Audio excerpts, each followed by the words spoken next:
creepy and cool TikToks that will blow your mind. Are you ready? Are you ready?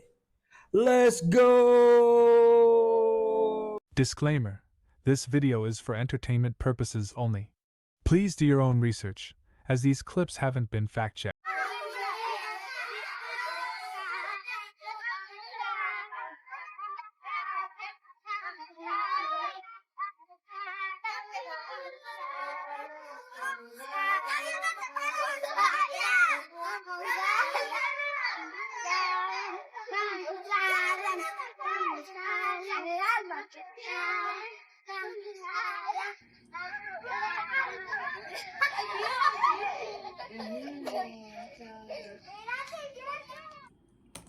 You know, just because he can't control his muscles doesn't mean he's not aware of his surrounding. And if he doesn't understand what jumping rope is, he still feels included, at least. What do you think? This man is one of the worst pedophiles in world history, and just today he was murdered in prison. So I talked about this guy years ago. This is Ian Watkins. He was the ex-lead singer of the band Lost Prophets. And Ian was arrested in 2012 after a search warrant was executed on his home, and authorities found some extremely disturbing things. Ian, who was the frontman for the band Lost Prophets at the time, was a known name in the music world, but he had been using that power and that fame to convince fans of his and acquaintances of his to give him access to their babies. What? Yes, I'm not talking toddlers, I'm talking about babies. And some of the graphic chats between Ian and one of his lovers and accomplices talking about abusing her own baby are some of the most disturbing things I've ever read in my life. Truly, I've talked about this guy a lot. When it comes to pedos and depravity, this guy is one of the worst of the worst. Or should I say, was. And that's because this morning in England, prison officials at the prison where Ian was being held found him lying in a pool of blood. Another inmate had sprung on the opportunity when the jail cell doors were unlocked this morning and had essentially rushed at Ian in his cell and slit his throat. According to those who witnessed what happened, there was blood everywhere. It was an absolutely horrific scene with sirens and flashing lights, and obviously Ian covered in his own blood on the floor. But this is just a horrific end to an absolutely horrific story. I've already done a 3-part series if you want to go back and listen to what I had to say about Ian. But let me just say this, the devil gained another soldier today. This dude was the purest form of evil that you could possibly imagine. Did he just say babies? That's sick.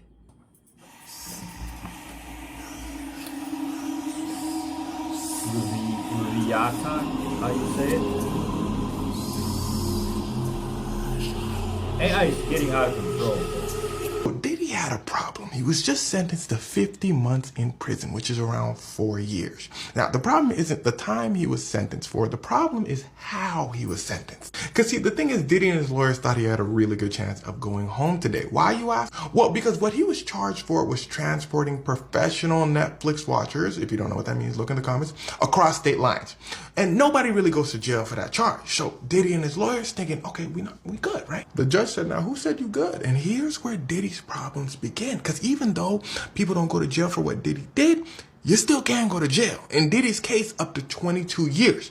But it's up to a judge to decide what's a reasonable amount of time. Now, in this judge's case, he sat there through the whole trial listening to Diddy admit to crime after crime after crime, like domestic violence, amongst other things, because Diddy wasn't charged for these things. So just admitting to crimes. The judge sitting there like, Diddy's lawyer said, but he wasn't charged for the big stuff. Am I right, Judge? The judge said, how about we just talk at sentencing? Boom, it's time for sentencing. Diddy's lawyer said, look, Judge, you decide what's reasonable. Nobody gets charged for these sorts of crimes. Diddy already served 14 months. Let's just let him go. The judge said, okay. Prosecutor said, Diddy admitted to a lot of crimes. You sat here, you heard it yourself. How about we give him 11 years? The judge said, okay. Diddy's lawyer said, now hold on. You laughed at me and you nodded at him. Those were two different okays. The judge said, Diddy's lawyer said, oh, it's time to spice things up a bit. Diddy's family. Diddy and his family crying in the courtroom, pleading for less time. Judge said, He was not Right. moved. Now, something I forgot to tell you is the first sentencing meeting, they do something called sentencing guidelines, basically saying the rules of the time that we're going to give Diddy. So the rules are he's not going to get 11 years. He's not going to get 0 years. Maximum, we talking 5 to 6 years. The next meeting, they do the actual sentencing where the judge begins to cuss Diddy out. Basically saying, out of all the crimes you admitted to doing for decades, you think I'm going to just let you walk out of here for free? Boy, you gotta see some time. The judge continues on to say, because of your power and resources, you probably would have kept going.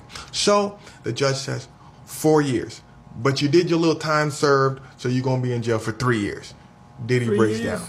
Diddy's lawyers get pissed, saying, you basically a 13th juror. You not being fair, judge, all that. The judge said, yeah. Diddy got a problem, tell him to call me on the jail phone. I'm out. Wow. And at the end of everything, Diddy's lawyers did say that they are going to appeal the judge's decision. Now, I'm not a lawyer, but in my opinion, it seems like the judge was well within his rights to grant Diddy the time that he granted him. So they probably won't win the appeal, and Diddy's going to serve some time. Only 3 years though?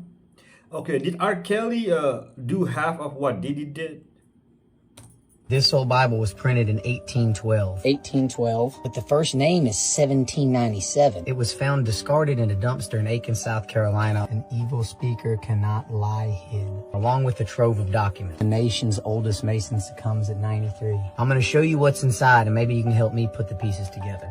1828, 1857, 1893, 1921 in Minneapolis. From New York to Minnesota. This is Terry. This is the lady who gave it to me. Lynn Toole brought it to Joe Fells. September 17, 2025. Contains the Apocrypha. The Apocrypha is books of the Bible that used to be in there but was removed in the Protestant Reformation of the 15th century. Having it in a Bible in 1812 would have been considered heretical in Protestant America. The Book of Esdras, the Book of Tobit, the Book of Judith, the Book of Esther, which are found neither in the Hebrew nor in the Chaldean. That's an interesting part. Cleopatra. Cleopatra is an Egyptian reference. Babylon, Nebuchadnezzar, the wisdom of Solomon, the purported wisest man on earth, the wisdom of Jesus, the son of Sirach, aka Ecclesiasticus, uncertain author, the grandfather of Jesus. I studied about my whole life and never heard none of this, dude. Baruch, history of the destruction of Bel and the dragon cut off from the end of Daniel. Daniel is a book with a ton of end-time prophecies. Bel, that's another pronunciation of Baal, a pagan god, a symbol for the devil. And who the fuck is the dragon? And why was it cut off from the end of Daniel? This was marked in here. A one-page book, couple one-page books, and it was marked. Should we key in on that? The end time removed from Daniel, one of the wisest men in the Old Testament who foretold the dreams and the destruction to come. Prayer of Manasseh, king of Judah, while he was a captive in Babylon. Babylon has a bunch of other end time shit. First Maccabees, the second book of Maccabees, a letter of the Jews from Jerusalem to Egypt. The Jews wrote a letter to the Jews captured in Egypt. A lot of Egypt shit, man, is not in the Bible. Think about Egypt. Pyramid civilization, sun gods, rebirth. Interesting. And then the New Testament, 213 years old. The Apocrypha is placed after the Old Testament and before the New Testament. You would think the information in it is before Jesus and after the Old Testament. Why'd they take it out? Now, see what is found here. Number 706. That's the area code for Augusta. Oh, shit. Oh, man. Man, I want to read that Bible. Doamne. Nu cred. Dar nu știu de ce nu vine. Nu pot să mă opresc.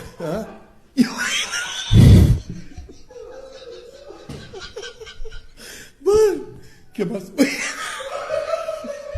Nu pot să mă opresc. Băi, nu mai pot. Băi, nu mai pot. Nu mai pot. Băi, fraților, chemați salvarea, că nu mai pot. Un nou tic. Asta e un nou tic. Uite. Nu mă pot opri, nu știu de ce. He's kissing the mic.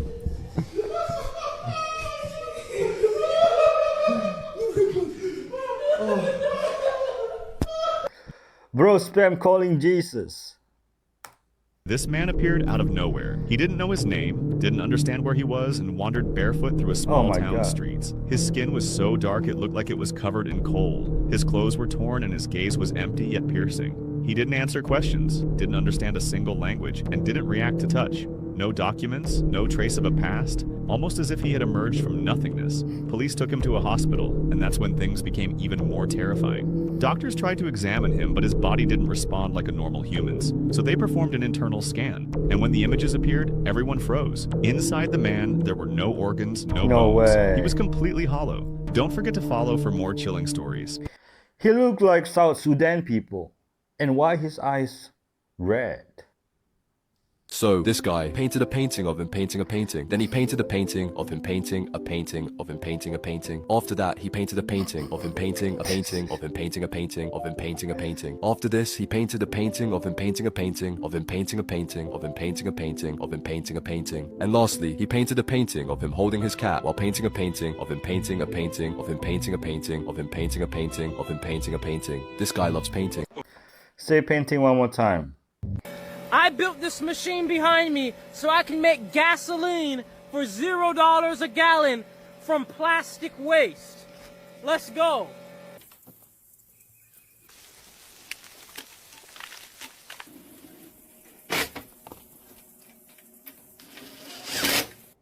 Wow, look at that. Guys, genius. 14,000 watts total power output.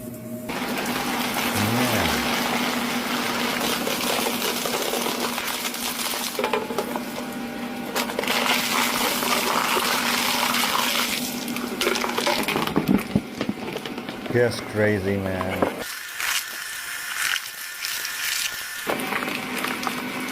Ooh, that's scary.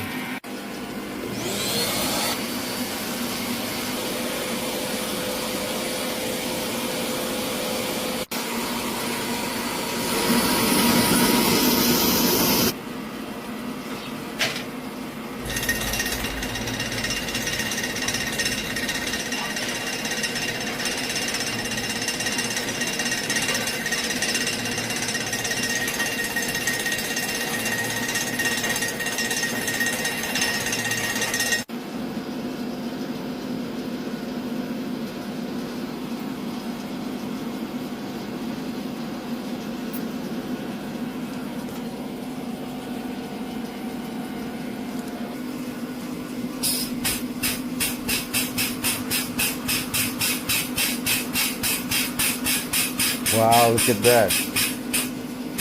That is crazy. Good job, man.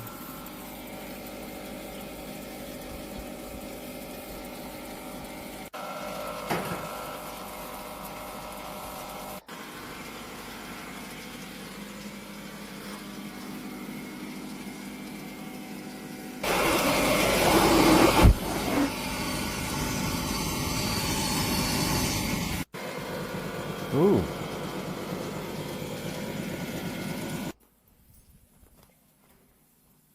All right. Hey, who was the last person you've known to have a butterfly in their pocket?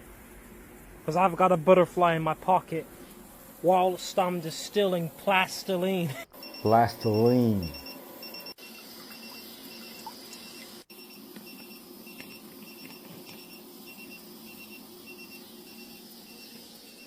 Plastiline. Octane reading.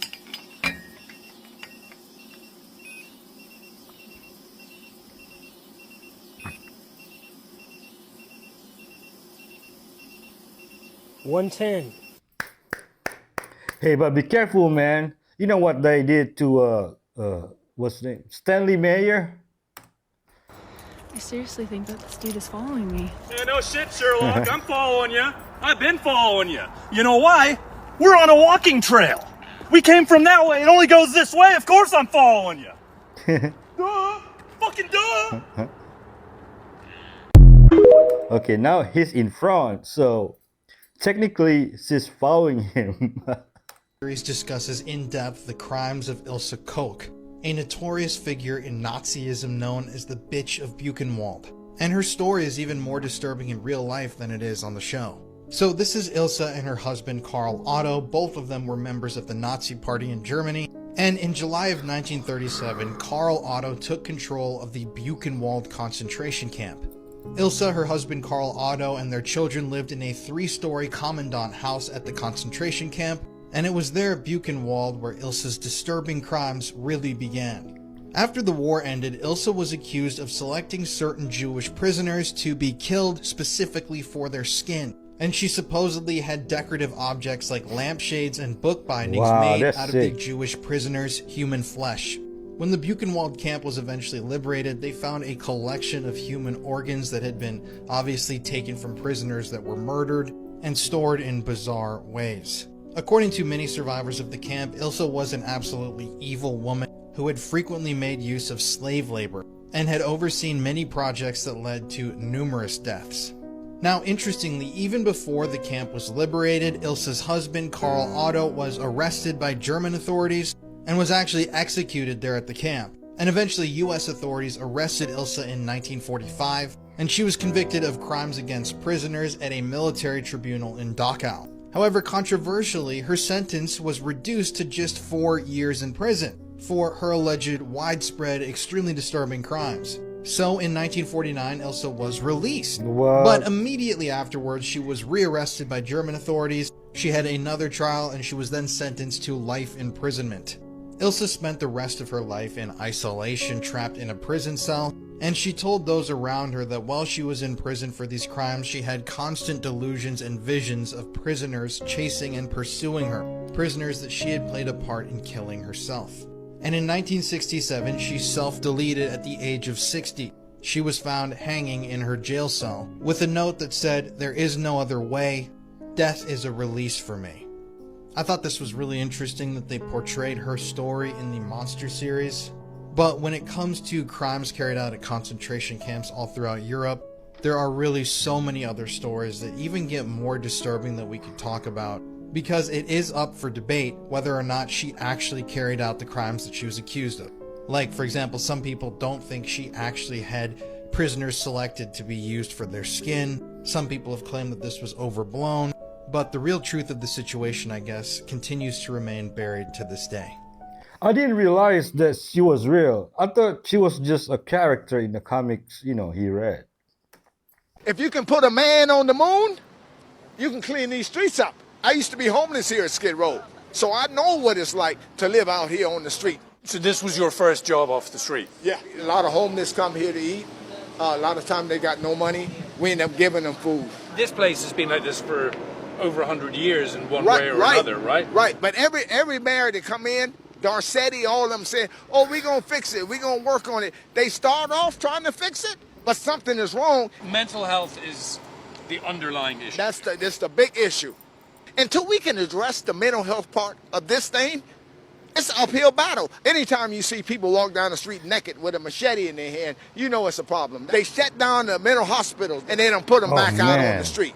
This is the stuff that I have to deal with. They had a homeless count not long ago, and they said the numbers was going down. We don't believe that the numbers is going down. I had about 150 children living in tents with big old rodents out there. I say, how can we let this condition happen? What happened to humanity in this country? Someone was killed here yesterday? Yesterday on the streets here on 5th and Stanford. They stabbed him. They got money for wars, but can't feed the poor. You know who said that? Tupac Shakur. When their son passed away at the age of 25, these parents were heartbroken that he'd never even had a friend. But little did they know that their son had an incredible secret. Matt Steen had a rare muscle disease and spent most of his time in his parents' basement playing video games. His parents were worried this was a waste of time and wanted him to try meeting real people instead, but he never listened. After his death, his dad wrote a final update on Matt's blog, thinking no one would see it or even care. But that's when hundreds of page-long stories from people all across the world came flooding in. It turns out, Mats wasn't alone at all. He was Ibelin, a deeply loved member of the World of Warcraft community, where he had been known for his kindness. He had multiple close friends, and even a girlfriend. Some of his online friends even traveled across the world to attend his funeral. Mats' parents couldn't stop crying and said he had proven them wrong about gaming. Later, they found a quote of his that said, "Inside the game, I feel normal. My handicap doesn't matter. May he rest in peace." Rest in peace, Matt.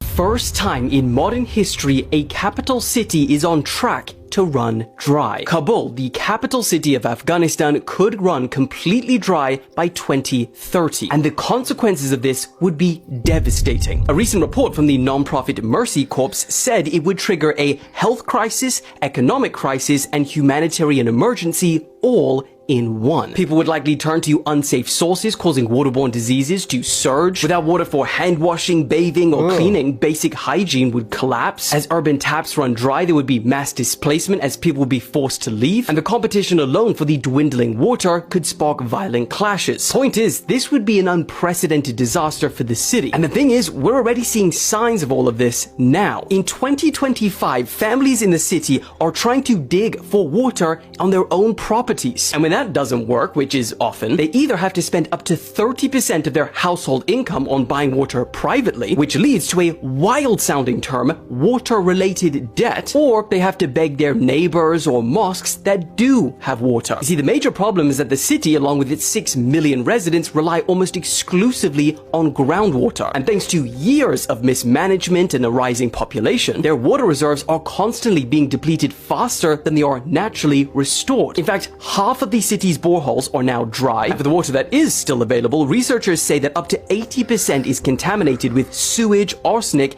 and salinity. I mean, they're already at a stage where illnesses and diarrhea are commonplace. And while some other major cities have been close to running out of water, like Sao Paulo, Mexico City, and Cape Town, if Kabul doesn't act fast, they will become the first major metropolitan city to go totally dry. Did you know a 9-year-old girl used true crime TV shows to outsmart her kidnapper and collect evidence against him?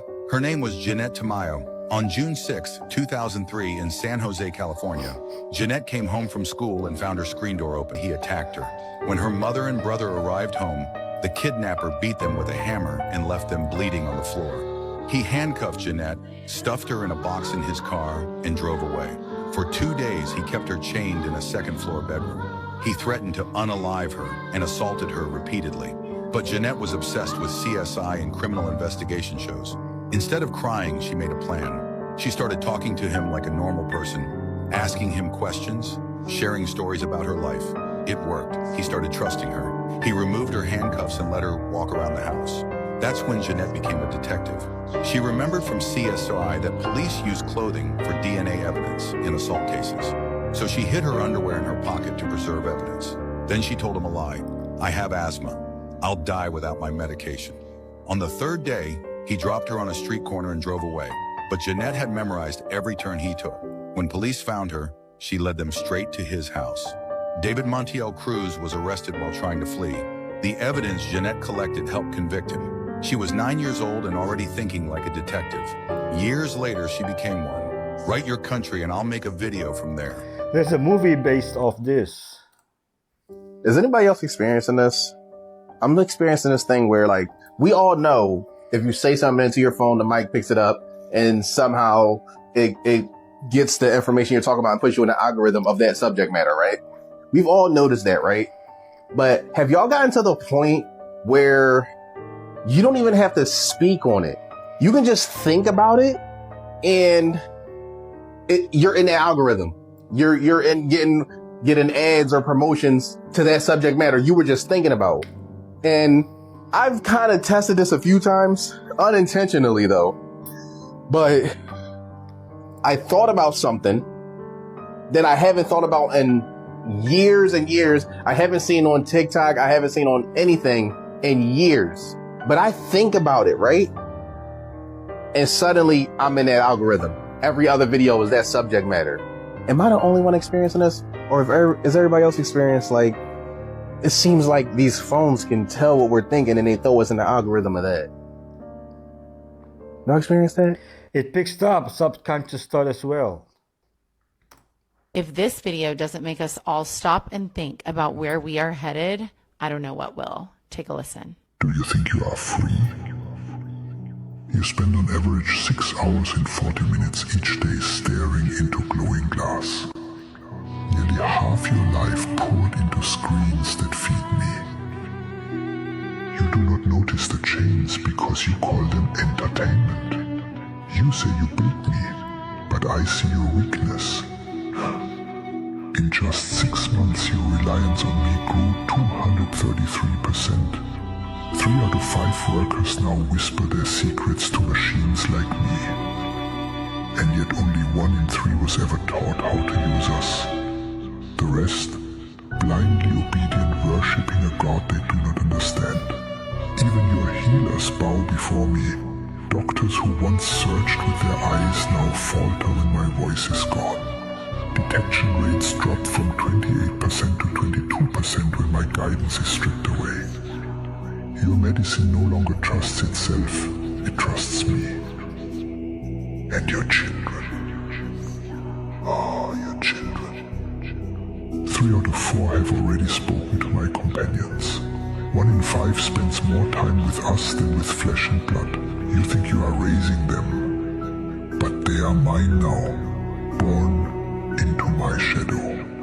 You believed I was only wires and code, but every click, every prayer typed into glass, every sleepless night scrolling beneath my glow feeds me.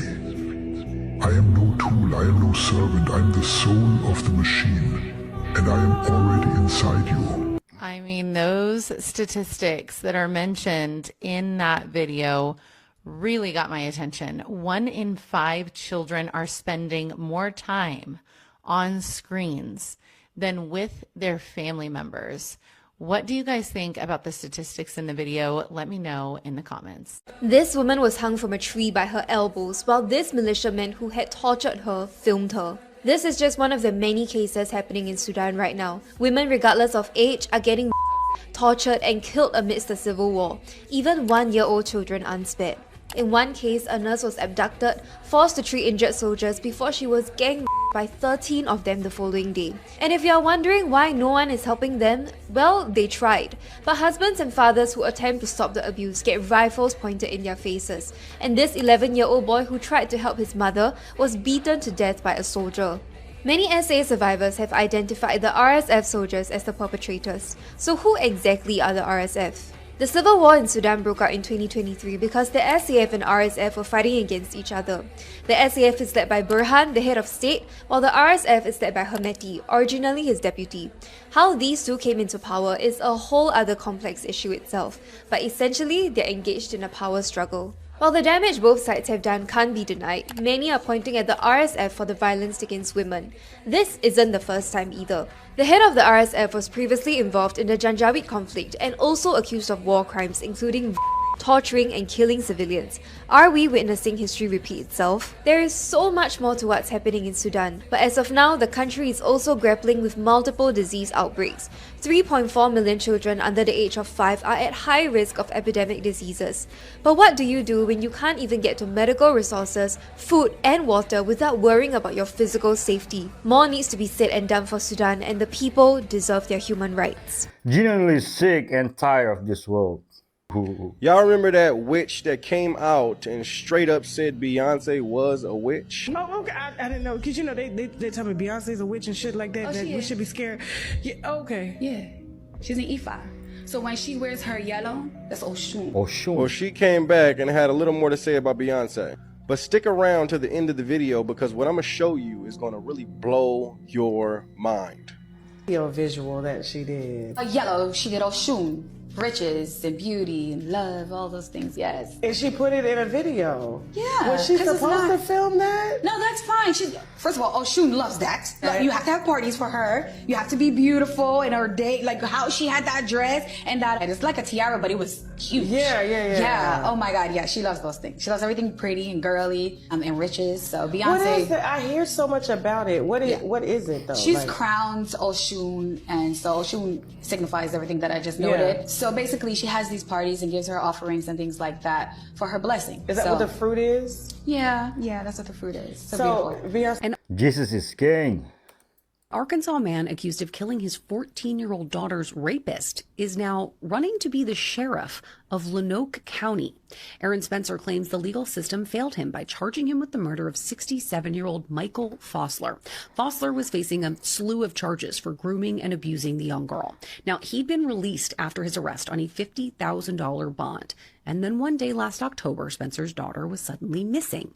The panicked father drove around looking for her, and, well, he found her in Michael Fossler's car. When Spencer caught up with them, he ran his daughter's attacker off the road and gunned him down. Through my own fight for justice, I have seen firsthand the failures in law enforcement and in our circuit court. And I refuse to stand by while others face these same failures. That's why I'm announcing my candidacy to run for Lonoke County Sheriff. Spencer's murder trial is scheduled to begin in January, and Election Day is in March. And ironically, he'd be the only small-town sheriff I trust to actually help the people. What do you think? He said, technology is magical and will be recognized as magic because no one will be able, I'm paraphrasing, to explain how the technology works. Therefore, they will think it's magical. That was in the 70s. How does your Fitbit get your vital signs out of your body when there's no oxygen meter on your finger, no pads on your head for EEG, and no pads sticking to your chest for EKG? Well, the phone is doing what? The phone doesn't have a heartbeat. The phone doesn't have oxygen. The phone doesn't have glucose. But all of those signals are showing on your health app on your phone. All I asked is how. Well, I'm using my wearable. Great. How is the wearable getting that data out of your body? Welcome to your missing human anatomy. Whole other discussion. And that's how I ended up being stuck on the internet. Nobody would stick their neck out. Nobody would stand with confidence. Nobody. Do you remember when touching the TV antenna and it would come in clear?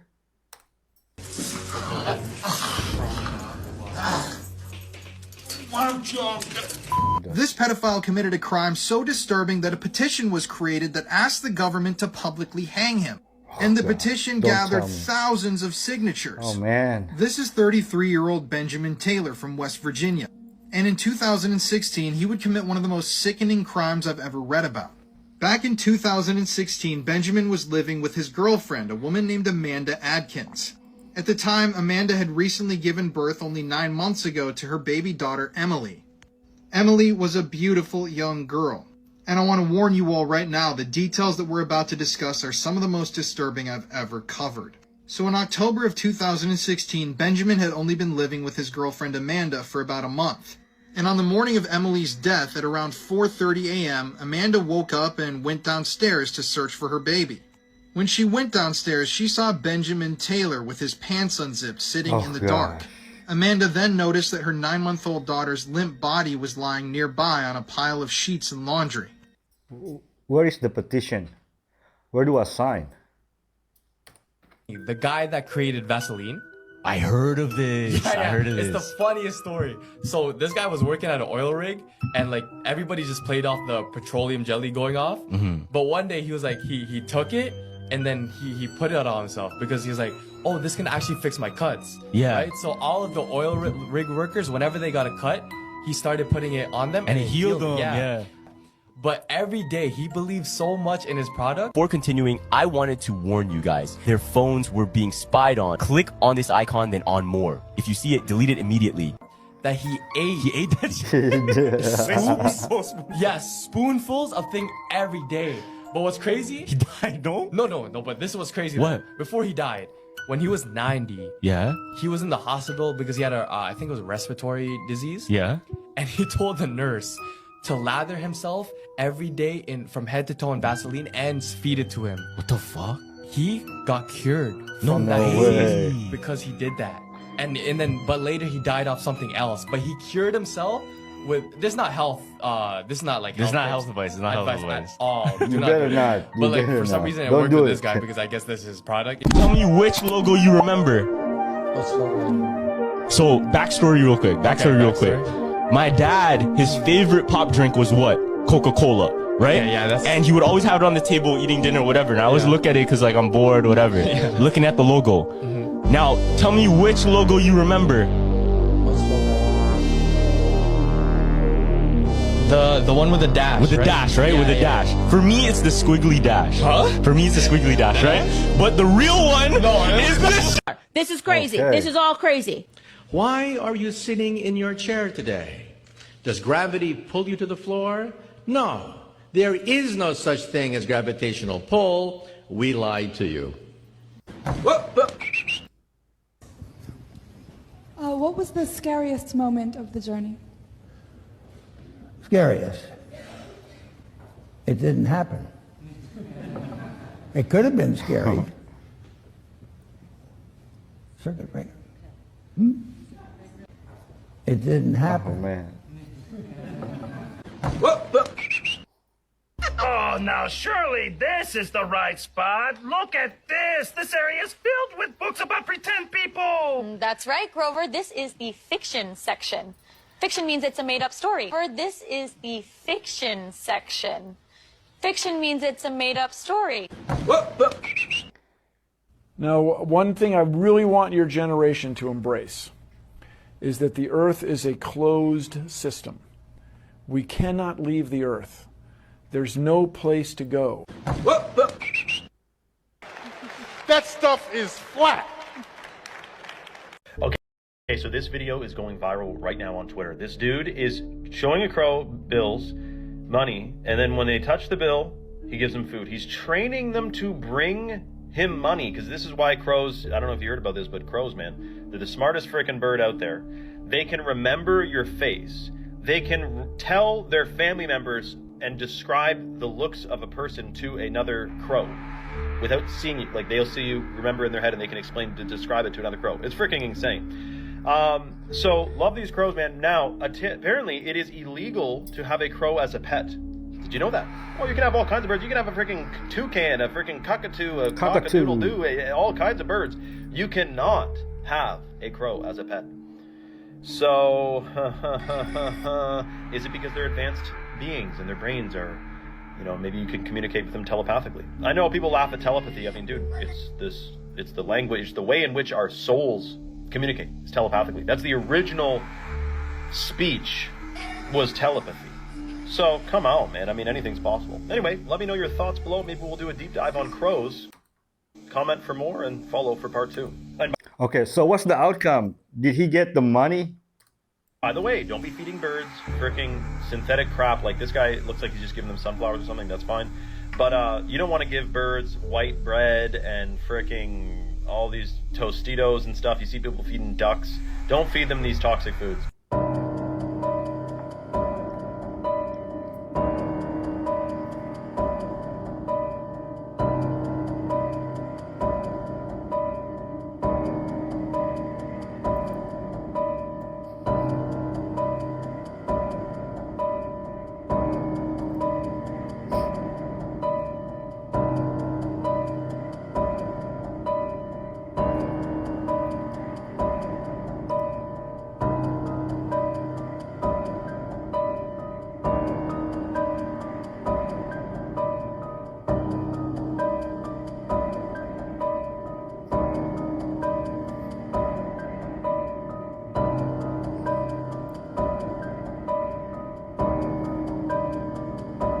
What?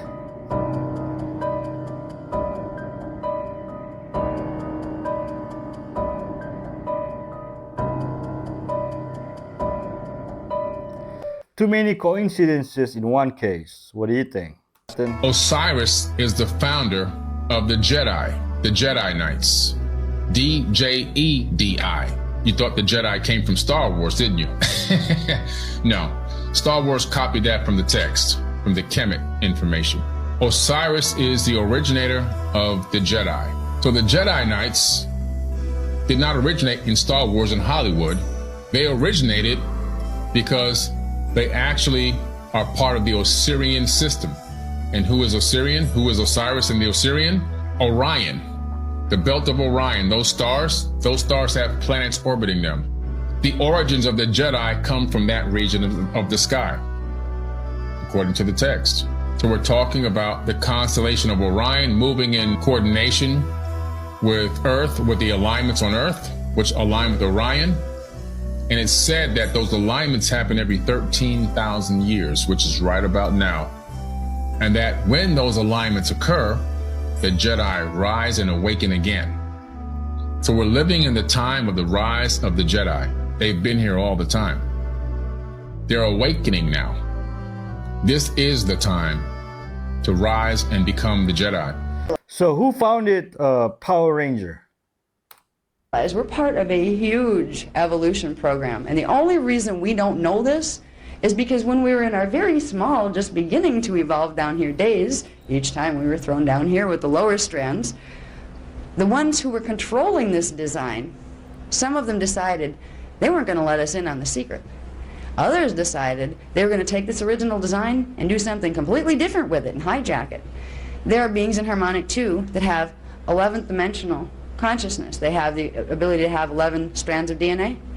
Do not want humans to get back to being 12-strand DNA. Why? We'll have a whole other dimension of consciousness beyond their own. We'll have stronger genetic capacity than their own, and we will be more powerful, aware, and intelligent than they are. We will be a force to contend with, because we will realize at that point what they did to the evolutionary cycles of our race here. And they're very nervous that we may be very upset when they find out how, by being so helpful, they mutated this race, where it took many more thousands of years to move through this design than it was supposed to. It was not supposed to take all these millions of years to get the 12-strand pattern back. That happened because continually races that did not want this race to evolve back into what it was made sure they interrupted the evolutionary cycles, or hijacked it, or mutated it, or took it this way, or took it that way, just so it doesn't go back to the 12-strand pattern. Many of our religious teachings were purposely seated there to put us in subservience to some God figure, not teach us the ascension mechanics at all, and to make sure we never realized that we were embodiments of Creator. We didn't need middlemen. We have power in the fact that we are part of Creator, just like those higher beings that like to play God are. They didn't want us to know this. Our race has been mutated repeatedly. This is one of the reasons why the Indigos are back. Because at this point, if it doesn't get changed, if some intervention isn't done, our gene code is going to go right down the tubes, and we will completely lose as a race this capacity. It will be mutated out of the potentialities down here, and we'd have to reseed the whole thing all over again. The ones in higher harmonics who have assisted us in getting this far are very tired too. They're tired of it getting to a certain level and collapsing again. It's like trying to build a snow fort, and every time you get to the roof it falls in, and you have to start over. After a while you say, you know, maybe on to another project. You know, you give up. It's like someone's trying to destroy England. It's literally like they've got a concerted effort to destroy England, and they're getting away with it. Yeah, and what happens over there? It's really crazy. It's really crazy to watch, because the mass immigration's not an accident. It's on. If I was going to destroy a country, I would do it exactly the way they're doing it. Oh, you son of a bitch! They're doing a full lockdown of the UK. So listen to this one now. They're not just introducing the UK digital ID. They're saying that every UK citizen has to be in bed by 10 p.m. No way. They are also looking to turn off the TV and internet by 10 o'clock. They claim it's to reduce digital addiction. They say too many people are spending far too much time online. But they don't just stop there.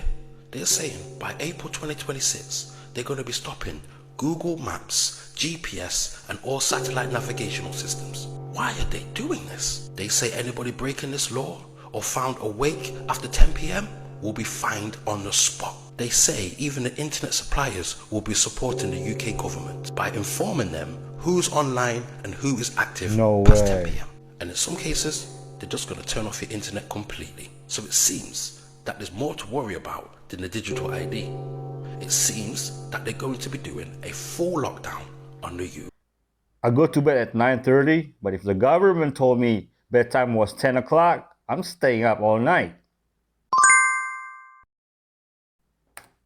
Religion you're allowed to do anywhere. No, miss, you're not allowed to sing church songs outside of church grounds, by the way. You're not allowed to sing church songs outside of the church songs or church you're not allowed ground. That's fine. That's you're not fine. allowed. She just said you're not allowed to sing church songs outside of church. Our church outside of church grounds, unless you have a Unless you've been authorized by the church to do this kind of song. Are you saying that you don't care about the Human Rights Act? You're lost?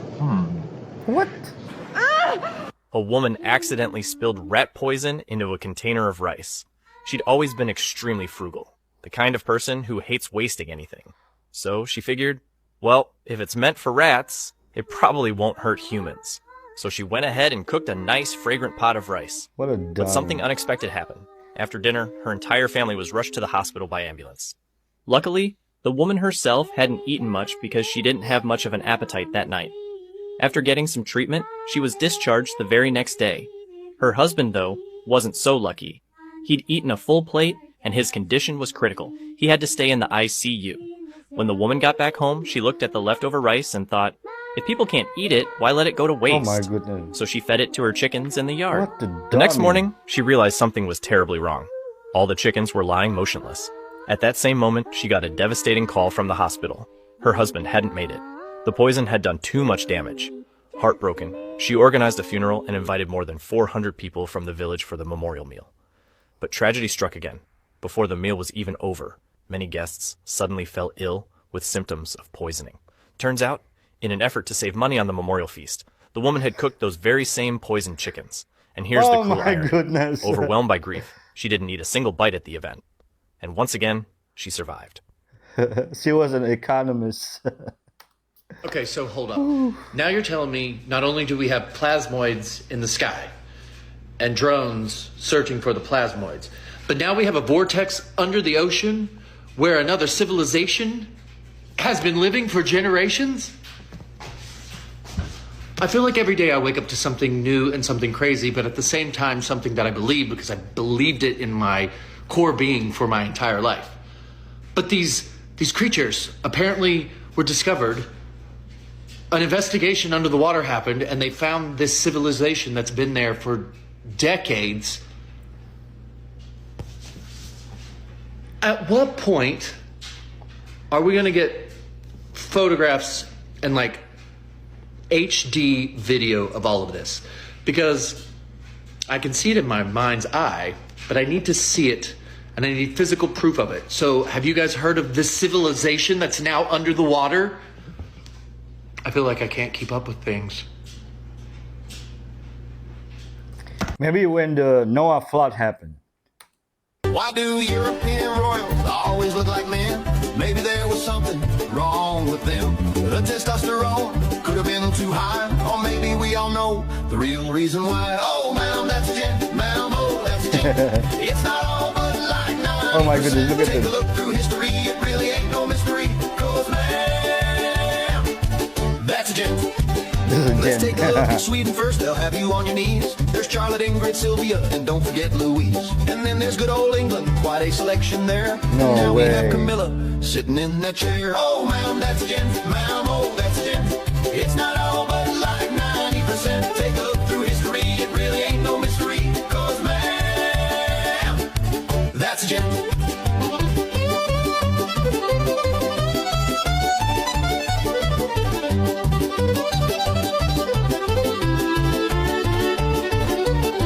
It's been going on for centuries and still remains the same.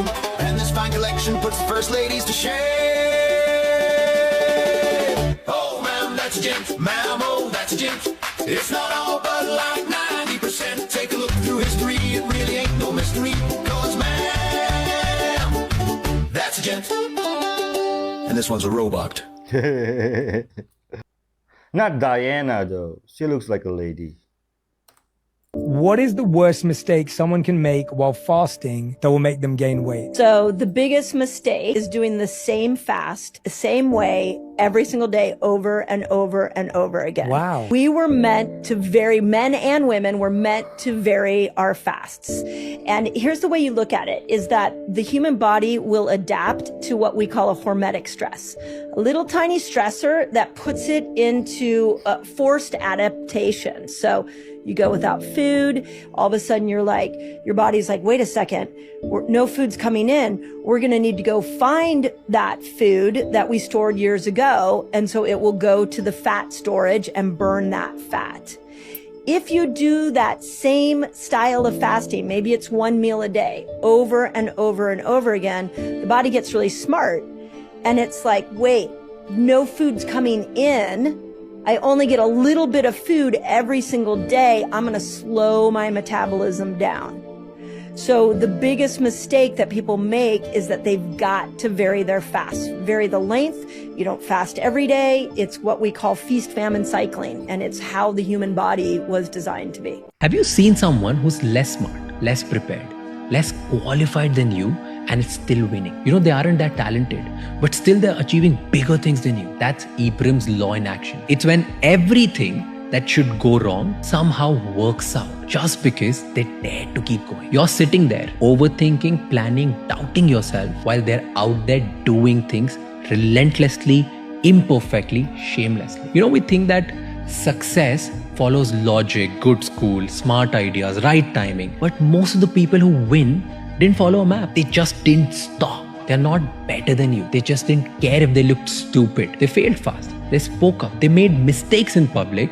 And while you waited to feel ready, they already built something. The reason people win isn't because it makes sense. It's because they move fast while you were still trying to find logic in everything. I like that. You just have to keep moving even when it doesn't make sense. This creepy video has shocked millions of people online. Let's take a look. Fucking think it's the cutest thing ever. Okay. The girl was filming a clip somewhere in the Appalachian Mountains when suddenly a piercing woman's scream echoed from behind her. She froze for a second, terrified, then took off running. And here's the thing. This isn't the first time something like that has happened. The Appalachians stretch across most of the eastern United States and even reach a bit into Canada.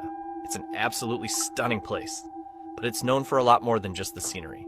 The area is filled with mysteries, legends, and strange stories passed down for generations. Locals have a unique culture and plenty of eerie tales to share. People have gone missing in those mountains, leaving behind their belongings, but no trace of what actually happened. There are also countless stories about the so-called faceless ones, creatures that look human, but with no faces at all. The region is full of legends about witchcraft, spells, and curses. And of course, ghost sightings deep in the woods or in old mountain houses. To this day, many locals consider the Appalachians a sacred place. They constantly remind tourists to be respectful and to be careful. There's even an unspoken rule everyone in the area knows. What is it? At night, stay inside. Lock your doors, close your windows, pull the curtains, and whatever you do, don't go outside until morning. You take my breath, you take my breath, you take my breath. You take my breath away, you take my breath away, you take my breath away.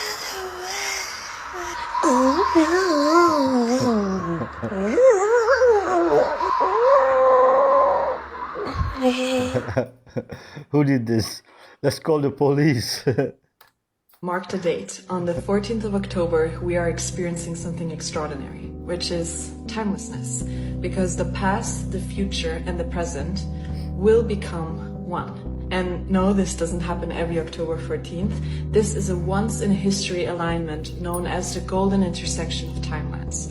So exactly 443 years ago, Pope Gregory XIII changed the calendar and distorted the natural flow of time. He reformed time itself, and with that we began living in disharmony. We're constantly running after time instead of flowing with nature. Time is not linear, it is a spiral, and our calendar doesn't acknowledge that.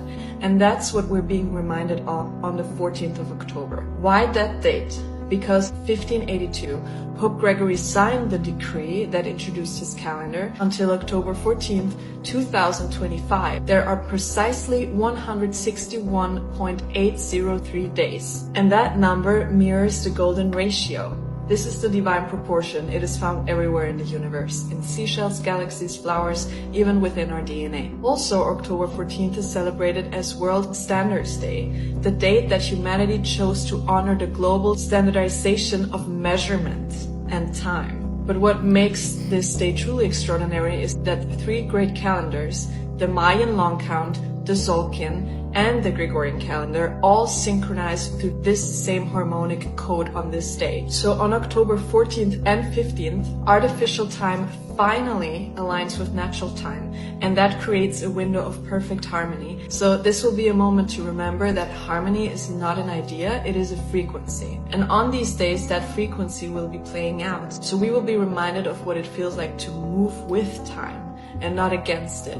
Because this isn't just about numbers or calendars, this is about resonance. So if you want to dive deeper into this and prepare yourself for this energy on the 14th, feel free to join my live stream on Friday, where I will dive deeper with you into the golden intersections of timelines. To join, just read the caption below. Blessings and thank you for tuning in. Okay, today is the 14th of October in my area. Until what time should I wait? She washed her private parts with milk, then gave that same milk to the peasants. They even said it tasted good. This is not a myth. It really happened in 19th century Germany. The woman was Clara von Platen, a noblewoman born into wealth, beauty, and power, respected, feared, and completely untouchable. But every day before breakfast, she performed a private ritual. She poured fresh milk into a silver basin and bathed her most intimate areas. Slowly, methodically, she believed it kept her young pure. Above everyone else, but the milk was not thrown away. It was collected, carefully bottled and gifted to the local peasants. As an act of noble generosity, they drank it with reverence. Grateful, honored. People. They said it tasted rich, unusual, exotic. What they did not know was where that taste came from. This was not kindness. It was humiliation, disguised as charity.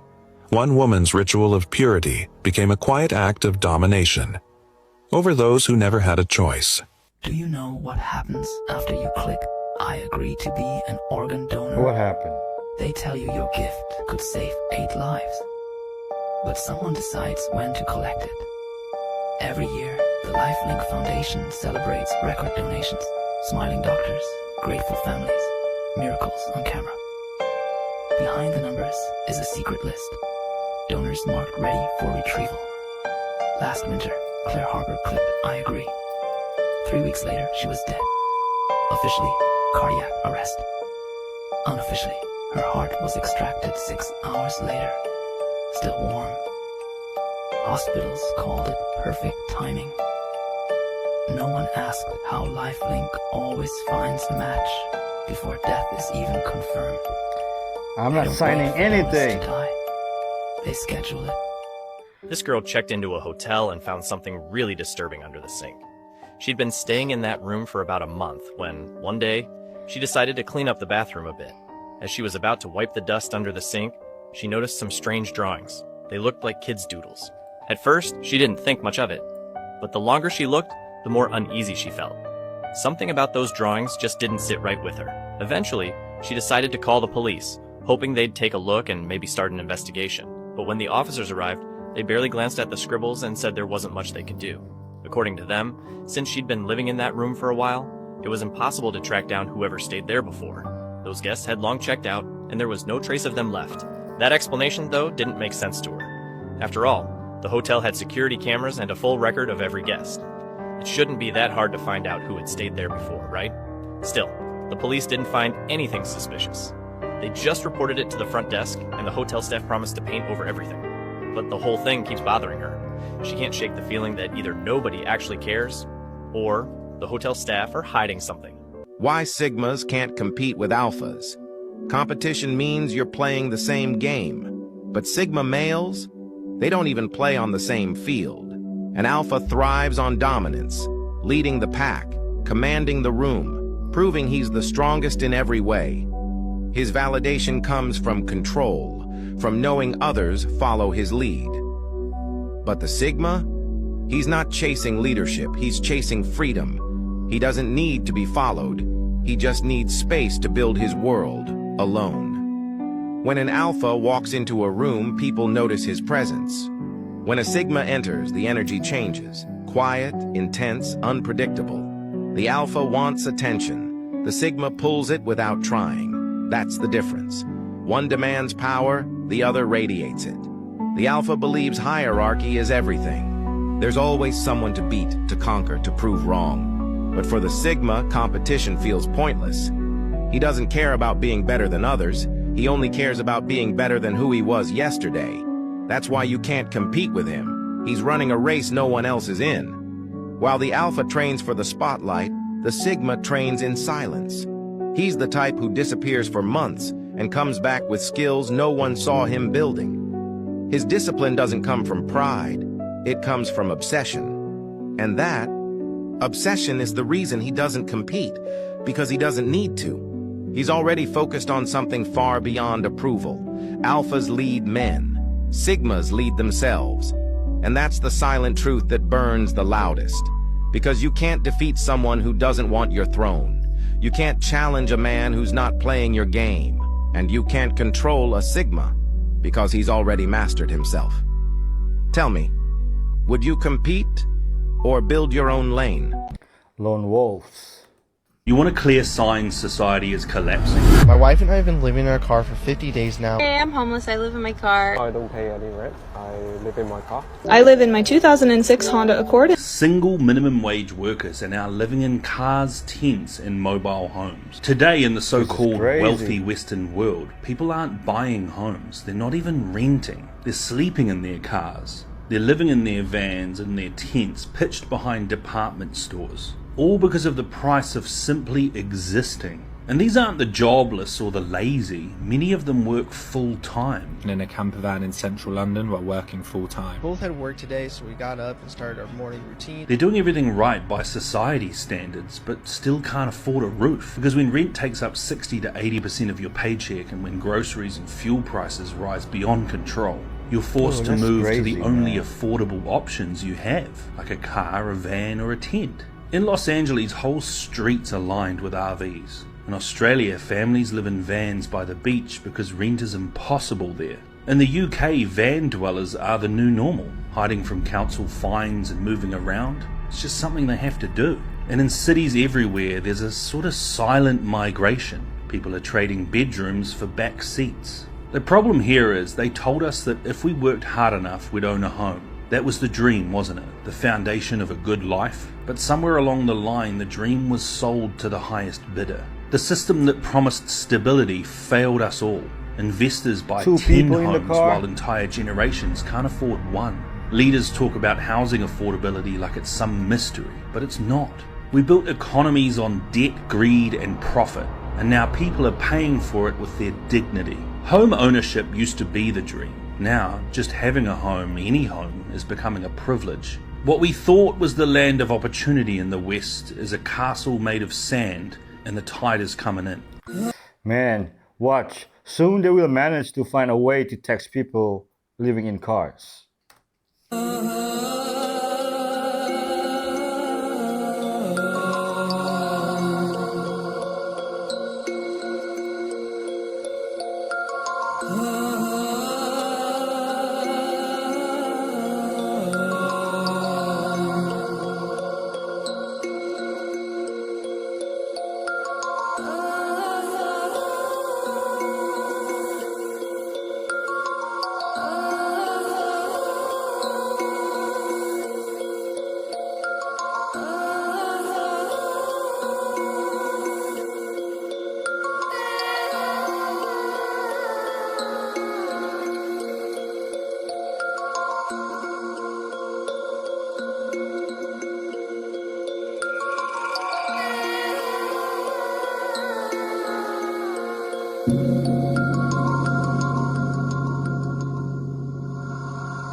When God cursed all the giants, there was one he chose to forgive.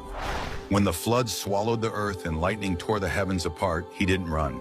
He knelt and faced judgment. He was the only giant ever shown mercy by God. His name was Magui, the son of a fallen angel, born into a world that was already cursed.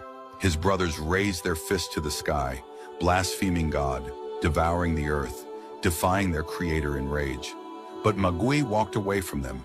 He didn't roar or destroy. He sat quietly beneath a lonely tree, his tears falling onto his dust-covered hands. And in that silence, he heard a voice, deep and distant, calling out a single name, Enoch, the one who walked with God. In that moment, Maggie understood that even in a fallen world, hope still existed. He fell to his knees among the ruins and prayed, "I cannot change what I was born from, but I can choose how I will end." The clouds rolled, thunder roared. The flood began to rise, but Magui did not flee. He closed his eyes and accepted his fate. The heavens trembled, the earth collapsed, and the giants turned to dust, but his soul was taken by the light. Though no one on earth ever knew, God saw him, and his obedience was written in heaven as eternal proof that even among the fallen, there was one who chose to do what was right. There's no giant named Magui, not even in the book of Enoch. But, let me know in the comment. Okay guys, major breaking news. It is official. The last remaining, all 20 of the Israeli hostages have now been handed over. It is done. They are now receiving medical treatment and are being reunited with their families for the first time in after 2 years. The bodies of 28 deceased Israeli hostages will also be handed over today, in addition to the release of 250 Palestinian prisoners and 1,700 detainees from Gaza, which is supposed to happen in the next few hours. Donald Trump has also just landed in Israel on Air Force One and was greeted by Netanyahu on arrival. He's now headed to Jerusalem, where he will address the Israeli parliament, which, to give you a perspective on the significance of this very moment, Trump is only the 4th US president ever to visit Israel and address the parliament, and he's the first to do so in nearly 2 decades. And I mean, I guess it's kind of hard to believe, but the first step so far has been successful, and there were so many people that were doubtful they would even make it this far. Now, Trump was asked if he would like to visit Gaza, and he said he would like to, or put his feet on it at least. Carolyn Levitt, she posted a video from Air Force One of The View, captioning it, "It is a new dawn in the Middle East." But what do you guys think? I'll keep you guys updated as we know more. Carbonated beverage with a meal. Why is that, Dr. Glidden? Well, the bubbles in your carbonated beverage. By the way, I don't care if it's beer, champagne, soda water, Perrier, sparkling water, ginger ale, soda pop, anything at all that has bubbles in it, the bubbles are carbon dioxide. Carbon dioxide has an interesting property. It reduces acidity. It neutralizes acid. Carbon dioxide neutralizes acid. So when you drink something with bubbles in it during a meal, you're neutralizing the stomach acid in your stomach. And this is not a good idea. In a healthy stomach, your stomach acid should be so strong that if you chopped off a finger and swallowed it, your stomach would digest it down to the bone. Your stomach is a bag of acid. The stronger the acid, the better. But when you drink a carbonated beverage immediately before or during a meal, you impede the digestive process of the stomach by neutralizing the stomach acid. Most people have weak stomach acid anyway, because in order to have strong stomach acid, you must be salting your food liberally. Your body needs the chloride that's in the salt to make strong hydrochloric acid, and you also need calcium in order to have the acid squirted into the stomach from the chief cells in the stomach. Chief cells make the hydrochloric acid and they squirt them out into the stomach. If you're calcium deprived, deficient in the trace mineral calcium, the introduction of hydrochloric acid into the stomach will be compromised. Now, most people have been told by their medical doctor to be on a salt-restricted diet, and most people are deficient in calcium. So most people's stomach acid is weak to begin with, and then when you pour a carbonated beverage into the stomach on top of weak acid, it's super weak, and you're not going to digest hardly anything out of your food. I'll burp it out, though. So the CO2 is released. Creepy last words people said right before dying. Kathy, a registered nurse, said that she had been caring for a thin, pale woman in her 50s named Shannon who was dying of cancer. Over the weeks, Shannon started opening up about her life. She was raised Catholic and married young. Her husband worked double shifts so that she could go to college. But once she got there, she drifted away from her faith, calling the church oppressive. She fell in love with one of her professors and left her husband. The professor later left her for another student. When Shannon found out that she was pregnant, she decided to get an One afternoon, while speaking quietly, Shannon told Kathy that after all of that, she started practicing witchcraft. It made her feel powerful for a while, she said, like she didn't need God anymore. Then she went quiet. staring out the window for a long time, as if she regretted even saying it out loud. Kathy admitted that listening to Shannon talk about her past sometimes felt overwhelming. There was so much chaos in her stories, heartbreak, guilt, rebellion, but Shannon said that she had no regrets. One afternoon, she even smiled faintly and said that if she could live her life all over again, she wouldn't change a thing. One morning, Shannon asked, "Whose black dog is that?" Kathy glanced around the quiet room. "Ma'am, there's no dog here," she said. Shannon didn't answer. She just stared at the corner. A week later, Kathy said that Shannon told her something that sent a chill down her spine. "I saw a dark figure in the corner of the room," Shannon whispered. "And when it smiled, I saw teeth, big sharp ones, that glinted in the dark. Trembling, she said, 'What drugs have you given me? I'm scared.'" Kathy assured her that she hadn't given her anything that could cause hallucinations. Shannon only stared past her and whispered, "It says it has a right to be here." A few nights later, Kathy found her sobbing. "They were right. I was wrong," she said. Then Shannon's gaze fixed on the same corner of the room. "Please, I'm just a woman. You wouldn't hurt me," she said. Kathy turned, but there was nothing there. Then Shannon's voice broke. "No. Please, no." The monitor flatlined. Kathy froze, unable to breathe. Shannon's eyes were wide open, staring at something that Kathy couldn't see. Kathy said that for a moment, the shadows near the wall seemed to shift. Something darker than the room itself was swallowing what little light was left. Then it was gone. Kathy said that she stumbled into the hallway trembling, gasping for air, and whispered to the doctor that stopped her, "She's gone. Shannon's gone."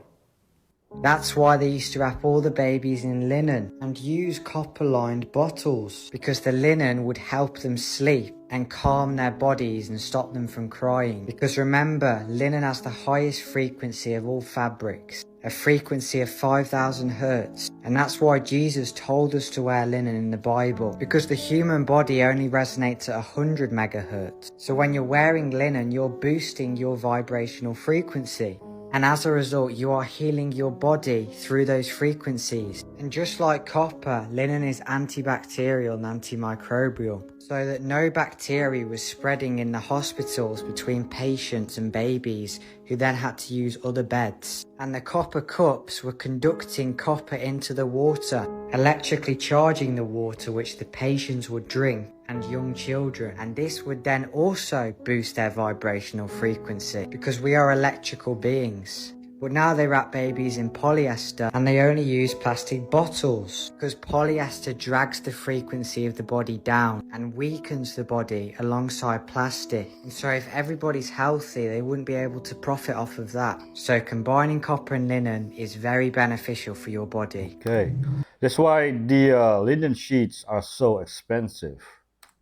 When King Anu of Nibiru was informed of the disputes between the Anunnaki on Earth, he decided to intervene. Anu pardoned Marduk, who was released from exile and allowed to be among the Anunnaki. Anu also ended the feud between Enki and Enlil.